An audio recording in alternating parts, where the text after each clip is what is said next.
கோடை வெயில் காரணமாக குடிநீர் கேன் விற்பனை அதிகரித்துள்ள நிலையில் தரமற்ற குடிநீர் விற்பனை செய்யப்படுகிறதா என்பதை கண்காணித்து நடவடிக்கை எடுக்க உணவு பாதுகாப்புத்துறைக்கு சுகாதாரத்துறை உத்தரவிட்டுள்ளது. கூடுதல் விவரங்களை செய்தியாளர் முனாஃப் வழங்க கேட்கலாம். முனாஃப், வணக்கம். சுகாதாரத்துறையின் இந்த உத்தரவு தொடர்பான விவரங்களை பதிவு பண்ணலாம். கோடை வெயிலின் தாக்கம் அதிகரித்து வரக்கூடிய நிலையில கேன் குடிநீர் விற்பனை அதிகரித்து வருகிறது. தரமில்லாத கேன் குடிநீர் தயாரிப்பு மற்றும் விற்பனை தொடர்பான புகார்கள் பொதுமக்களிடம் இருந்து பெறப்படும் பட்சத்தில் உரிய நடவடிக்கை எடுக்கப்படும் என உணவு பாதுகாப்புத்துறை தற்போது உத்தரவு வழங்கியிருக்கிறது. உணவு பாதுகாப்புத்துறை வழிகாட்டுதல்களை கடைபிடிக்காத குடிநீர் ஆலைகள் மற்றும் விற்பனையாளர்கள் மீது கடும் நடவடிக்கை எடுக்கவும் உத்தரவானது வழங்கப்பட்டிருக்கிறது. தரமில்லாத கேன் குடிநீர் விற்பனை செய்தால் 5000 ரூபாய் அபராதம் விதிக்கப்படும் என எச்சரிக்கையானது விடுக்கப்பட்டிருக்கிறது. அதில் குறிப்பாக கேன் வாட்டரில் அந்த குறிப்பிட்ட நிறுவனத்தின் பெயர், தயாரிப்பு தேதி, காலாவதியான தேதி, உணவு பாதுகாப்புத்துறை உரிமம் உள்ளிட்டவை அனைத்து விவரங்களும் இடம்பெற வேண்டும் எனவும் தெரிவிக்கப்பட்டிருக்கிறது.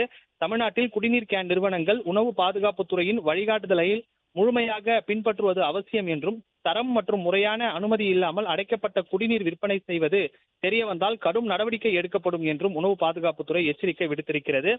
அதே போல கேன்களை 30 முறைக்கு மேல் மறுசுழற்சி செய்யக்கூடாது. கேன்கள் சுத்தமாகவும் சுகாதாரமாகவும் பராமரிக்க வேண்டும் எனவும் தெரிவிக்கப்பட்டிருக்கிறது. பல முறை பயன்படுத்திய பழைய கேன்களை தண்ணீரை விற்பனை செய்து விதிகளை பின்பற்றாத கடைகளின் உரிமையாளர்கள் மீது கடும் நடவடிக்கை எடுக்கும் உத்தரவானது வழங்கப்பட்டிருக்கிறது. அதே போல விதிகளை மீறும் கடைகள் மற்றும் ஆலைகளில் தலா 5000 ரூபாய் அபராதம் மற்றும் சட்ட நடவடிக்கை எடுக்க வேண்டும் எனவும் தெரிவித்துக் கொள்ளப்பட்டிருக்கிறது. கால்சியம் 1 லிட்டர் குடிநீரில் 10 முதல் 75 மில்லி கிராம் என்ற அளவில், மெக்னீசியம் 1 லிட்டர் குடிநீரில் 5 முதல் 30 மில்லியன் கிராம் என்ற அளவிலும் இருப்பதை கட்டாயம் உறுதி செய்ய வேண்டும் எனவும் வழிகாட்டுதலில் தெரிவித்துக் கொள்ளப்பட்டிருக்கிறது. தொடர்ந்து சம்பந்தப்பட்ட நிறுவனங்கள் மீது பலமுறை புகார் வரும் பட்சத்தில் அந்த நிறுவனத்தினுடைய உரிமம் ரத்து செய்யவும் அதிகாரிகளுக்கு உணவு பாதுகாப்புத்துறை உத்தரவானது வழங்கப்பட்டிருக்கிறது. இந்த நிலையில இந்த கோடை வெயிலின் தாக்கத்தின் காரணமாக தரமில்லாத கேன் குடிநீர் தயாரிப்பு மற்றும் விற்பனை தொடர்பான புகார்கள் பொதுமக்களிடமிருந்து பெரும் பட்சத்தில் உரிய நடவடிக்கை மேற்கொள்ளப்படும் என உணவு பாதுகாப்புத்துறை தற்போது எச்சரிக்கையானது விடுத்திருக்கிறது. விவரங்களுக்கு நன்றி முனாஃப்.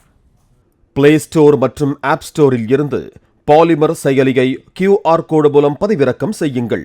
செய்திகளை உடனுக்குடன் பெறுங்கள்.